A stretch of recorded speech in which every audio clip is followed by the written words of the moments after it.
In a world driven by AI, Nico Del Pino is betting on something stubbornly human. People.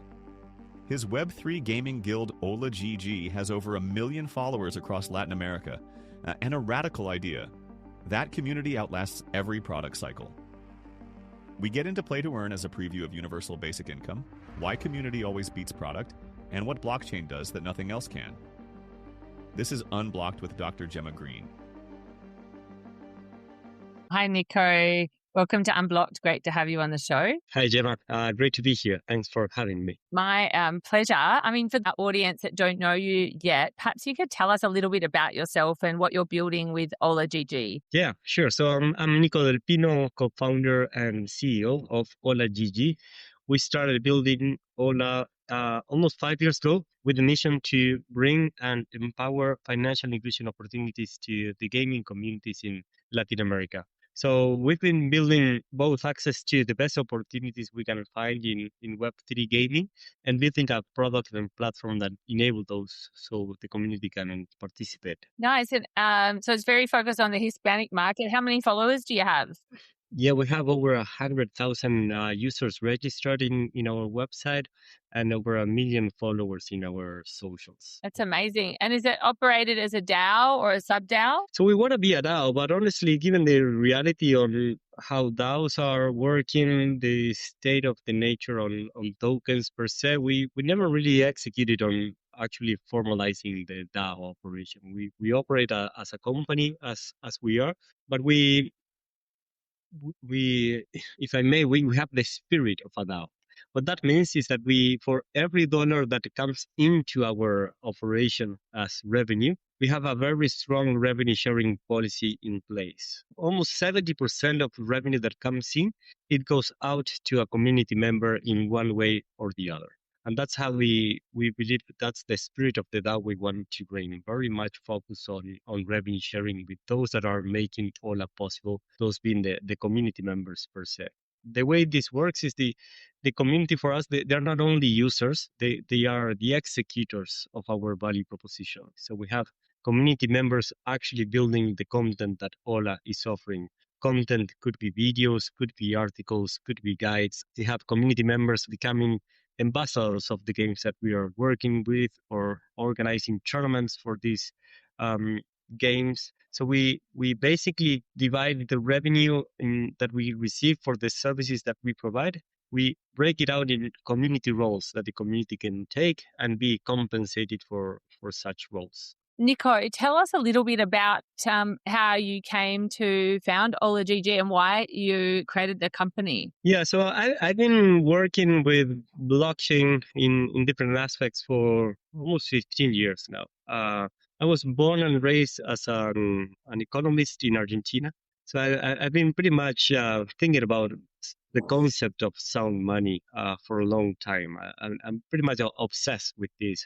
Having to grow up in a place with high inflation, high border controls, lots of corruption, and really seeing like a power ruling class getting richer as the society gets to play with a currency that gets devalued over time. So when I heard about Bitcoin early on, I was very curious about it. And the concept of building private money really resonated with me. So I've been following the space for a while. And, in my opinion, financial services, they represent maybe the first leg of adoption for crypto technologies and blockchain. And it's very natural for that industry to continue to grow within blockchain. And I think gaming comes next, basically because gaming is fun and it's entertaining. So you jump into a game to have fun. And if the game is maybe the way you get introduced to these new technology solutions and infrastructure, I was very excited about enabling that. I've been building businesses, becoming friends with, particularly with this OG in the space, Gabby Dissart, co-founder of YGG, originally from the Philippines. And I was able to watch firsthand the impact that both Axie Infinity and YGG had in Southeast Asia, especially out of the Philippines. And so I thought that was an amazing opportunity that the world was able to see. And it makes sense for me to help push or bring this opportunity into Latin America, where I have my network, my community, my friends. So we decided to build Ola as such, as let's be very paying attention to what's going on in the world of Web3 gaming, and let's bring those opportunities as fast as possible into Latin America, so the local communities in Latin America can participate. And for those that are not familiar with gaming or YGG, could you just like give a bit of context for that? And perhaps is Ola GG like the Latin American equivalent of YGG? Yeah, so YGG started out when Axie Infinity took off. This was in 2021, if I'm not mistaken. But basically, play to earn became a reality for those months, right? So people were playing games, accessing with NFTs, and really earning lots of tokens out of their video game experience. So long story short, out of the pandemic, lots of Filipinos were making real earnings out of playing video games. And there was a model named the scholarship model, where organizations like YGG, they had access to those NFTs at bulk, and they enabled their community to play those games without needing to pay for the NFT. So the community member, in the end, they were able to play for free and earn money while playing. And there was a revenue split between the organization YGG and the scholarship. And Ola GG started out of the inspiration of bringing YGG into Latin America. And originally we were thinking about an initial structure as a sub-DAO, right? A local organization focused on the local territory or the region, but really working together with a master organization being YGG. Now, the reality is that Ola GG took off on its own. We raised capital on our own. We built our own product. We are very close with YGG as partners and friends, sharing best practices, trends, insights, and a very fluent discussion into where the industry is going. But we operate in an independent manner, but staying very close to each other. I think Latin America and Southeast Asia are very different geographies with some similarities. So it's good to have friends in the other part of the world and try to find the synergies between both operations. Nice. And you're a gamer, I take it? Yeah. I think most of the population are gamers in one way or the other. Gaming life has evolved from becoming, when I was younger, maybe longer hours. Now I'm quite a casual gamer, but I also believe life is a game in such that we're all dealing with different games or challenges that we need to solve, that we put ourselves into, and communities that we participate in. And also think that games, they're becoming larger than just a game. It's been a long time that games now are social networks, a place for not only to meet people, but to hang out with your friends. They're also becoming sports, esports, and I believe games more and more will become like a venue for our daily interactions. We've seen musicians launch concerts on Fortnite. So I think these are the metaverse venues that we've been talking for a while. I think these are the games. Yeah. So what we're building nowadays is a little bit adding more services or adding different products into the gaming experience. If you're seeing like life as a kind of analogous to a game, and does that mean, you use the word quest, does that mean that you see things like challenges with a more positive perspective because you've got this sort of gaming context that you're looking at things from? Yeah, I think so. I don't like to take things too seriously, to be honest. And I think if you're playful with your reality and you think about it as a quest and the daily challenges that your life presents to you, I think it's more fun. So that's the game approach that I like to bring into life. Nice. Yeah. And so tell us about like some of the gaming activity for people that are not into games and perhaps have not come across Ola GG. Could you say about some of the kinds of games that you've got or activities? You said videos before. Yeah. What goes on in there? Yeah, more recently, maybe the last wave of product innovation that we're bringing into Ola is very tied to mini games and highly casual games. And this is the current model for Ola has a lot to do with distributing how games expand into Latin America. So we're helping games acquire users, we're helping games position their brands, their assets into Latin America, participating in local events, and we help out with this general distribution. So more recently, within our platform, we've built mini games that are making the whole experience of getting to know a new game simply more fun, right?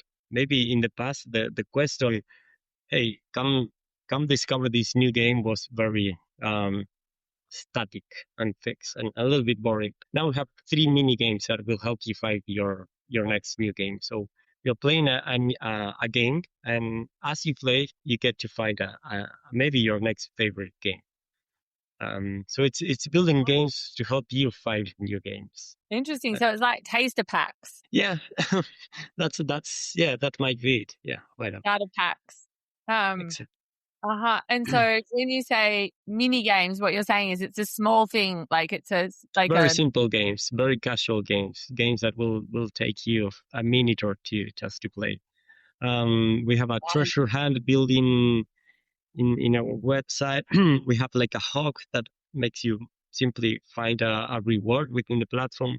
Maybe you need to do some quests, to participate with the hawk experience. We have a cards game that I really like the spirit of this cards game, because you basically, what we like about cards is that, well, you create an IP. Maybe you're playing your, I don't know, Pokemon card or whatever your favorite card games is. What we did, because we are a community first project, we are turning ourselves, community members, as the faces of the cards, right? So within Ola, if you are able to reach certain milestones, at some point you can mint your own card. So you for example, Gemma, you could have your own card within Ola and play games with your own card. And maybe your card is stronger than mine because you earn different badges or powers. So now you're using yourselves as the main actor within the game. So are you in some of your games? Is that what you're saying, Nico? We've built a few of these games. These mini games are games that we build in-house. And yeah, this cards game is basically literally has the faces of our some of our community members. I have a card here because some cards here. These are some of the cards of our community members. Nice. So we are turning the community into real actors within the games. Excellent, making it even more real life. Yes. And are you inventing the games yourself? Yes, this one we did. Yeah, and we're building on a few others that we will probably start launching next month. So we slowly moved into the business of game development after seeing a little bit both the opportunities and the challenges of building games. We believe we have a very interesting opportunity ahead of us. So for 2026, you can expect a roadmap of new launches coming out of. Nice. So if I understand correctly, what you're kind of doing is like modularizing gaming to create more on-ramps for people to come into the Web3 gaming world. Yes, correct. Got it. Correct. We're making it very easy for you to find a favorite game, to meet colleagues or friends or community members. So there's quite a social space within the community experience of Ola, and that's about it. Yeah. What about like gaming addiction? Are you worried that it's like so good that people become addicted to the game and perhaps don't get involved in their daily life or neglect their daily life? Yeah, I think it's definitely a concern. Screen time in general, I think it's the concern. Gaming is one of the screens, naturally, but I think the screen time competes between gaming, Netflix, television, phones, social media. Within those comparables, I truly advocate to limit screen time overall and to be mindful about what type of interaction you have with the screen. What I do appreciate about games is that you have an active role within the participation of that the screen proposes, right? You're not simply a passive reactor to comments on a picture or to a movie that's been displayed. literally becoming the main character. So it involves action, and you're speaking to your friends or your opponents. So there's a social aspect on that. In that sense, I highly value the role that gaming has when you compare to the other formats of screen time that you can be exposed nowadays. Yeah, but all in all, I do think you need to be mindful about how much time you spend playing video games or facing a screen overall, and acknowledging there's a life outside the metaverse. With quests out in the real world Exactly. too. Exactly. Yeah. Nice. And what would you say are the differences in like what's happening with crypto in Latin America and blockchain in Latin America compared to other parts of the world? Could you give us a bit of a sense of that? Yeah. I think out of Latin America, there is pretty much a need for better alternatives. Starting out of currency, right? Most of the countries in Latin America are exposed to local currencies that highly devaluate over time, and that really presents like a malicious circle in the way you're exposed to being incentivized to be spending money all the time. Nobody's able to save in the local currency. There are very little options to escape local currency, a highly inflated currency. So when crypto started with Bitcoin or stable coins or all of the others, all of a sudden everybody has access to a tier one global service offering, right? Everybody can escape local currency just like that. And I think that's massive, especially in Latin America. Um, from there, I think gaming gets you exposed to new features, real ownership, NFTs, DAOs. These are interesting tests that blockchain is bringing into our world. But I think Latin America is pretty much represented where economies are running under a financial system that's broken, and all of a sudden, blockchain offers access to a better global alternative. Practically speaking, what does that mean for like the gaming world in Latin America, or is that fairly kind of ubiquitous when you compare it to? No, well, for the gaming world, initially, if you're able to, I mean, I think blockchain as a role is just another industry in some sense, but has free access. So you can participate in this industry sitting anywhere. You're not restricted by the local borders. Our role within Ola is to encourage local communities in Latin America to come and participate of this global economy. For some will be simply to play and have fun and meet new friends and colleagues. For others might be to come and find alternatives to earn. We highly promote these earning opportunities, and I come back to our revenue split model. We're selling services to global companies, and we are enabling those incomes to be translated into more like freelancing job opportunities for local community members. So now you're maybe this kid in Colombia, in Brazil, in Mexico that has a small followers, he's creating content for his followers. And indirectly or via Ola, he's being employed by a game developer sitting in South Korea, right? Yes. We act as an intermediary, translating those opportunities and really localizing the service to our international partner. And there's a strong like critique that games are not about ownership; they're about the game. How much do the gamers care about NFTs or things like asset portability? Yeah. No, I think this is a very real and honest critique that we, as an industry, we should acknowledge. I think that first and foremost, games should be all about the fun that you have while playing. Um, I'm really excited about these upgrades in the technology that now a game will be uh, will offer you service like real ownership, like of building your digital CV, if you like. So people know who you are based on what you did and not based on who you know or who you're connected to. These are amazing features that I think now the Web3 world is enabling us.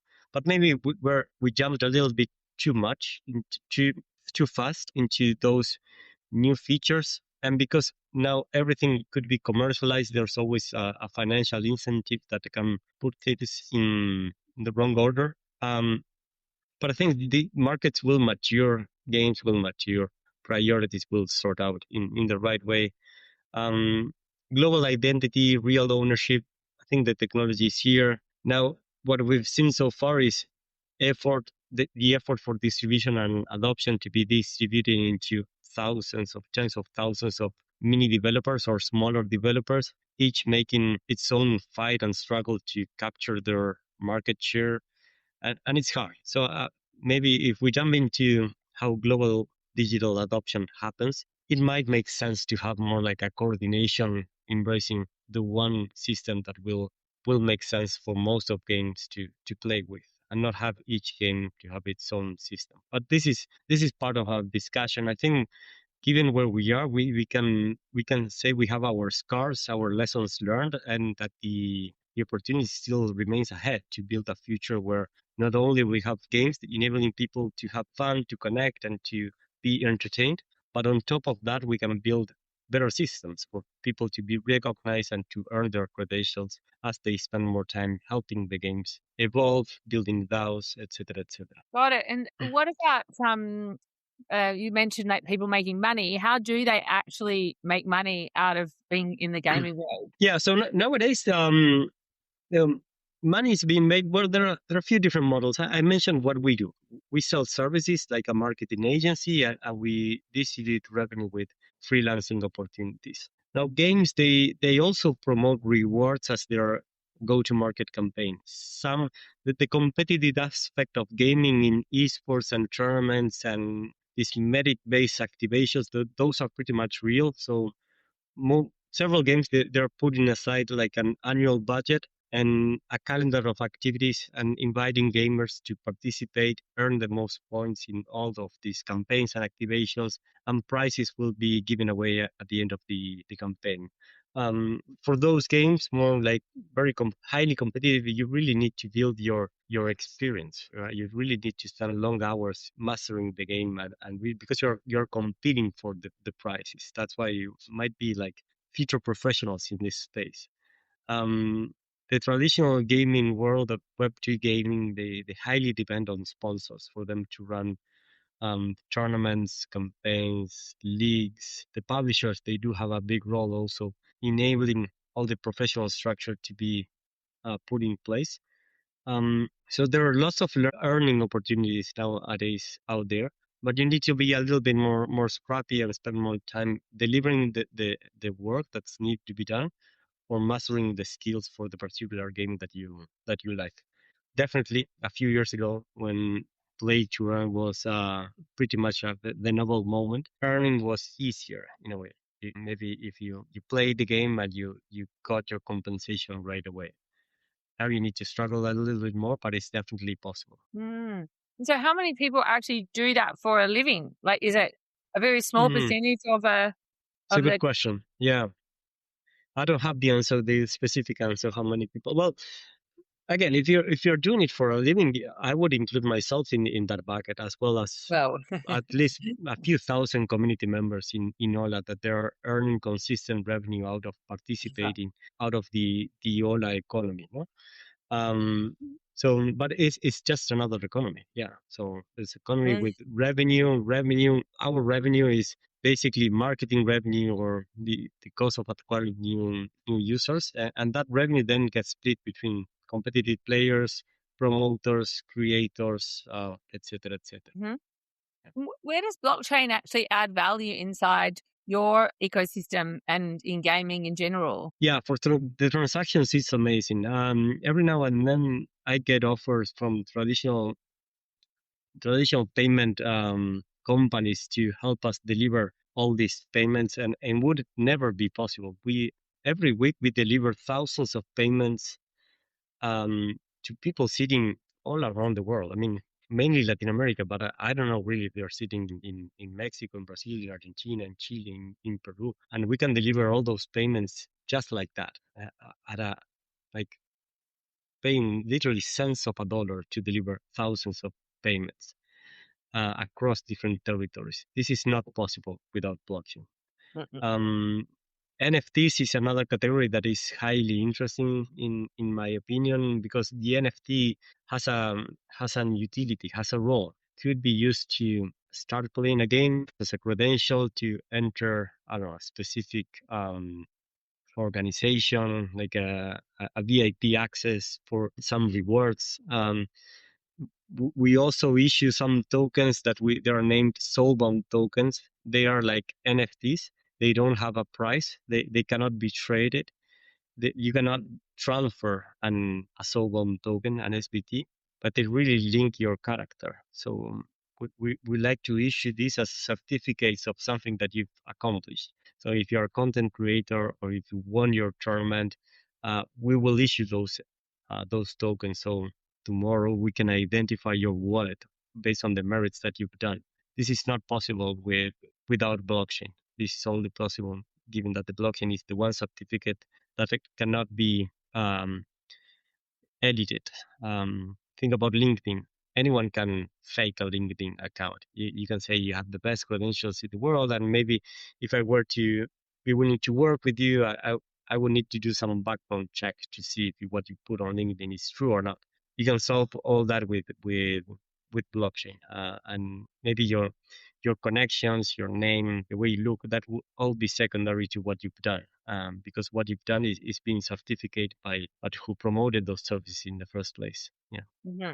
And I mean, in like many tokenized ecosystems, well, they can be about like more mercenary or attract more mercenary capital, Yes. not necessarily culture. If rewards disappeared tomorrow, how would like gaming platforms, would they still exist? What makes the gaming community sticky beyond yield, and how do you look at like long-term value? Yeah, I mean, games they need, every game, as every business, they need to monetize at some point. So there's always this equation: what's the cost of acquiring a new user, and the lifetime value of that user, how much money the user brings into the organization. We're not escaping that in this world. We use tokens and early rewards as a way to um, I don't know. These are marketing instruments that we have to call the attention of potential users, but those are not sustainable. So at some point, you dry out of that. In the end, those represent a marketing budget for customer acquisition and the go-to-market expansion. If you're not able to monetize on its own to run a sustainable business, you will disappear sooner or later, depending on how much money you have. That's about it. So that's simply the rules of business overall. Yeah. Yeah.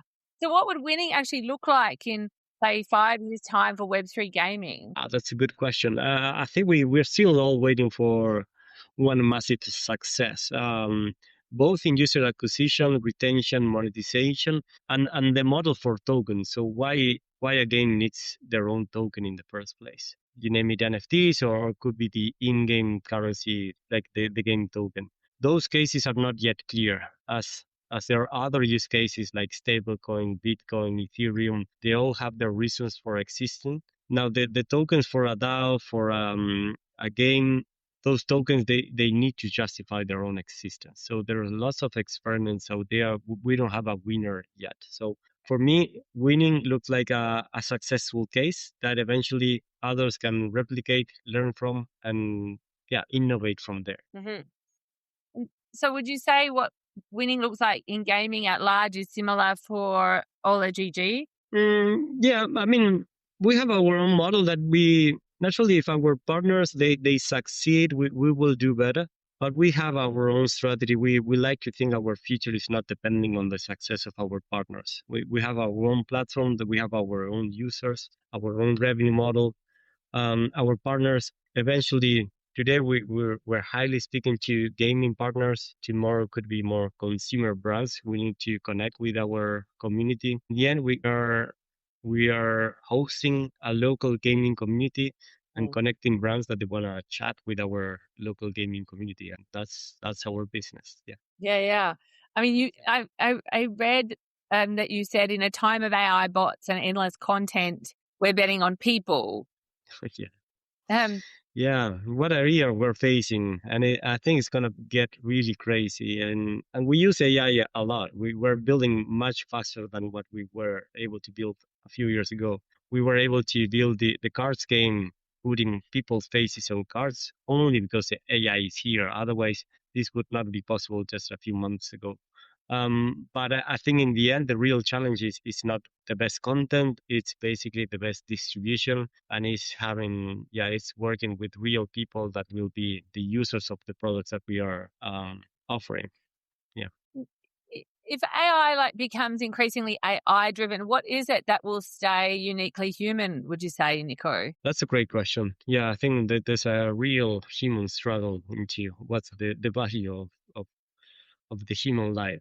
So I always go back to the answer would be community, because I think the social aspect of feeling part of one community where you can share your daily challenges, your daily fun, and your daily activities. That's what makes us unique in the end. So it's more and more less about our skills. We know what we learn, what we can do. It's more about what we can experience together as a species. Yeah. So, I mean, is that why you chose, was it anyway because of AI that you chose to build Ola GG as a community first model instead of a pure product startup? Absolutely. Or it was?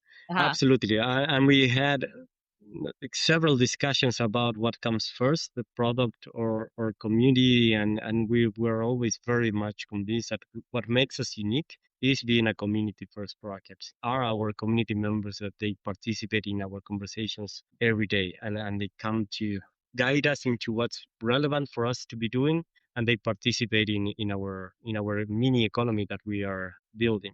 Everything else, I think, comes secondary, is negotiable. Probably in a few months or years, will be too old to be relevant. But the community is what will stay, and I think community is what differentiates us nowadays. Everybody can create a social channel for distribution, create the best game possible. But if you don't have users, you don't have eyeballs or followers, there's very to no value at all in those products. Yeah. Yeah. I mean, history's littered with products that got invented that didn't have uses. Exactly.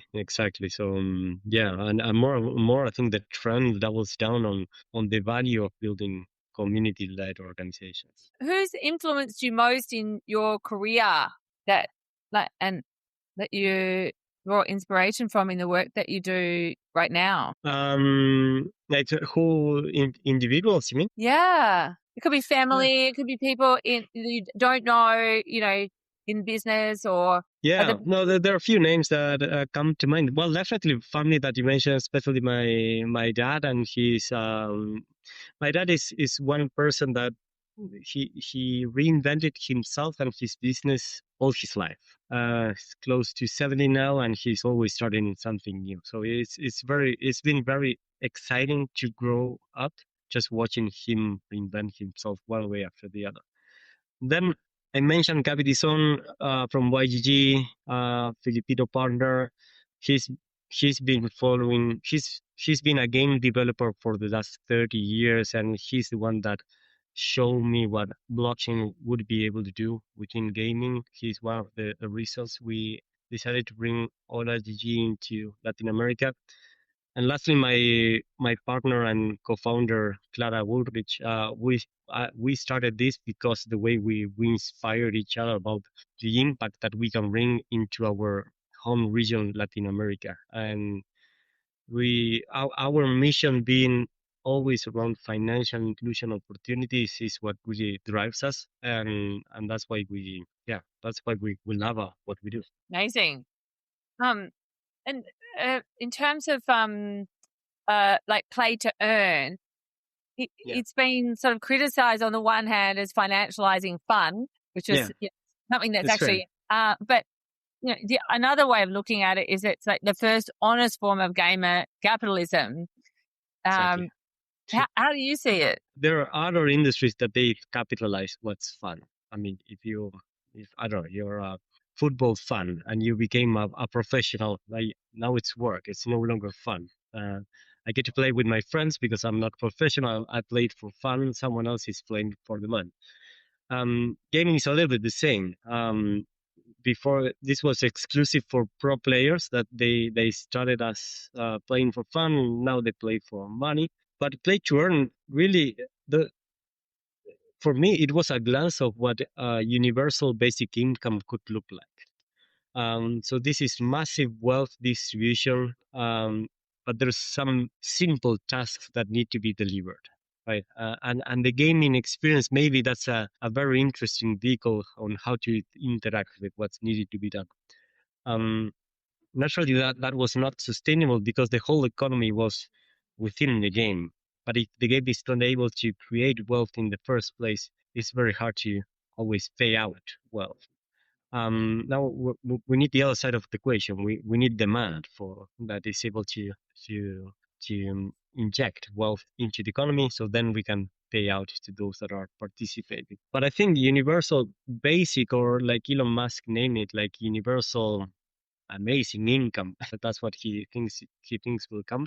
We might be close to this new capitalism where there's some organizations creating massive profits via, I don't know, monopoly on their business or agents or whatsoever. And then how do we distribute wealth with the general population? Maybe it's something like play to earn. But this is just me thinking out loud. I don't have an answer. I think we're entering a very interesting phase in our evolution as humans, and we'll see how it ends up. Yeah, I mean, coming from a country that has had, so many challenges economically, yeah, I imagine like turning your mind to how those things might be solved is exactly. Something that's front and it's center. Fascinating. Yeah, but there's similar challenge at scale comes at the country level, where if you're running a country with communism or socialism, and you want to pay out for all the social fares from, I don't know, basic income, housing, healthcare, you need wealth to be created somewhere. And if the working class is not enough to pay out for everybody else, then the economy collapses. And that's basically the reality for most of the communist experiments so far. Now, when you listen to the people making AI a reality, from Sam Altman, Elon Musk, they're all speaking about wealth as being a secondary issue in the years to come. That there will be a massive wealth being created for everybody on Earth. Now the reality changes. Someone is creating that wealth, and basically the channel now, it is truly around distribution. So maybe these models in the next economy make sense. Yes. Yeah, I mean, if you believe that massive wealth will be created with little input. Exactly. That maybe you need to believe in that, a mix between robots working for you and agents creating value. We'll see. I like not to stress too much about it, but simply enjoy the ride, and in the meantime, have fun building stuff that are easier to make today than what it was a few years ago. And gaming is a great place to be these days. Well, and it sounds like if that does come about, you'll just see it as another quest. Exactly. This is our quest. We need to build something fast with AI. Nico, what music are you listening to at the moment? What's your favorite song? Oh my, what's my favorite song? I really loved Jack Johnson in the early days, early 2000, and somehow it returned to my Spotify playlist. So this last couple of weeks, I've been listening to Jack Johnson one after the other. Super. Yeah. Very nice background music. Appreciate. Yeah, I like traditional rock and roll and pop music. Yeah, I'm getting old.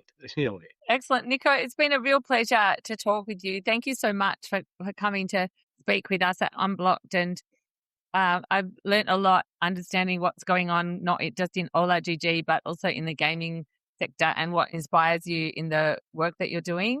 So, yeah, really appreciate you taking the time to come and speak with me today. Well, thank you, Gemma. I really had a very good time. It was my pleasure, and hoping let's say reconnected. Let's see what we've built this year and how things are shaping, and maybe in the years to come. Super. Sounds good. Okay. Thank you. That's Nico Del Pino, co-founder of Ola GG. If this episode shifted something for you, share it. Subscribe to Unblocked wherever you are listening. See you next time.